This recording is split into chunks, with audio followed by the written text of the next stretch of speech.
What is going on, guys? HG Gundam here, and today I'm going to be taking a look at the P-Bandai high-grade Gundam Age-1 Razor from the Razor Artemis twin set hailing from Gundam Age Unknown Soldiers. Based on the H1 Spalo, it relies on inertia and mass instead of thrusters to enhance cutting ability, and as a result is a machine that only X-Rounders can pilot, namely a 22-year-old Flit Asano in the PSP game. However, I will only be covering the differences the Razorware provides, so more details on the Age-1 itself, do check out my Age-1 normal review. The parts of the twin set that constitute the Age-1 Razor consists of 7 runners, with 2 of them being from the Hobby Japan expansion from 2012. There is also an SB9 runner, but that is shared with the Age-2 in the set. With that said, there is no need to expect ray color separation or entirely new parts, as some of the color detail is made up with stickers. Those labeled 1 to 13 are for the Age-1. Otherwise, minus the aesthetics, the build structure is generally identical to the normal, so there is not much that differs here. And of course, if you have seen any form of media regarding the Age-1 Razor from way back then, there's nothing different to see when the stickers are left out. However, the general proportions are correct, and I do like the general Razor sharp looks. All that is needed is for some paint or the sticker use if you're feeling lazy. Those on the Razorware include the blue on the front and back skirts, as well as the green leg blades, and everything that is not white on the arm blades. Some of them do look fine, but the fact that they don't cover over all the surfaces that needs that color makes them a bit pointless, and the final result looks a bit tacky. Not to mention that the surface detail on the Razor blades will be covered up by the stickers. You still need to paint in the gray over the Razor blades regardless, so it would be better to opt for paint altogether, as well as removing the seam line on the shoulder armor and the feet, and keeping the blades on the arms, as it does look somewhat weird without them. It would be unreasonable to discredit the skid aesthetics, but frankly, this 13cm tall version of the Age-1 was engineered to be painted from the very start, and Band-Aid stickers are never enough to supplement it. The only things to note about articulation is that firstly, the new parts don't hinder the flexibility, so you can still run wild with the poses.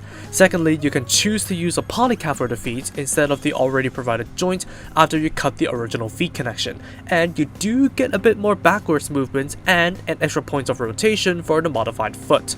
Otherwise, articulation remains flexible, and you can choose to give it a little more thanks to Bandai providing such an option. Aside from the holding hands and open manipulator, the only accessories of the high-grade H1 Razor are the Razor blades. They are stored very well on the arms via a friction clip and can be posed while in storage. There is the option to hold it in the hands, but I find that to be a little bit less imposing. They can also combine at their ends to form a throwing weapon that cannot return to the owner. At least they look cool before they are lost in space and salvaged by the enemy for analysis. And if for some unrelatable reason the arm storage isn't for you, you can store the blades on the shoulders, side skirts, or back skirts, so that if you have enough blades, you can arm this thing to the teeth with razor blades. And that would be the end of this section had I not done this while touching it up. I modified the leg so as to give the leg razor blades the joints that they deserve.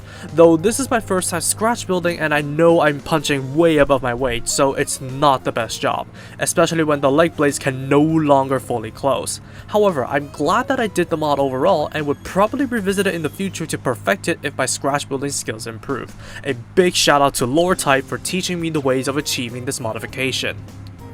For leftovers, you have everything, even the weapons and mock polycaps, to revert this kit back to the Age-1 normal. I'm not sure why you would do that, but it is good to have that option if you want to switch displays once in a while. In conclusion, the Age-1 Razor is a suit yourself. It's a promising expansion set for the Age-1 normal that would give melee freaks like me something to work on, especially if you want to try out masking and painting, or even expanding his feature set by modifying the leg razor blades. However, this version is tied to the Age-2 Artemis, so you cannot have one without the other, which is what makes this a hard sell for some people. On top of that, for those of you who are looking for play options, the base kit does not offer much. Otherwise, it's just the old magazine set from 2012 covered in Band-Aid stickers that I would see as an opportunity to get into painting. Once that's done, you'd have an imposing melee suit on your display. And that's all from me. Thank you for watching. Drop a like and comment if you did enjoy the video, subscribe for more content like this, and feel free to follow me on social media with the links down below. That said, take it easy, stay safe, and I'll see you in the next one.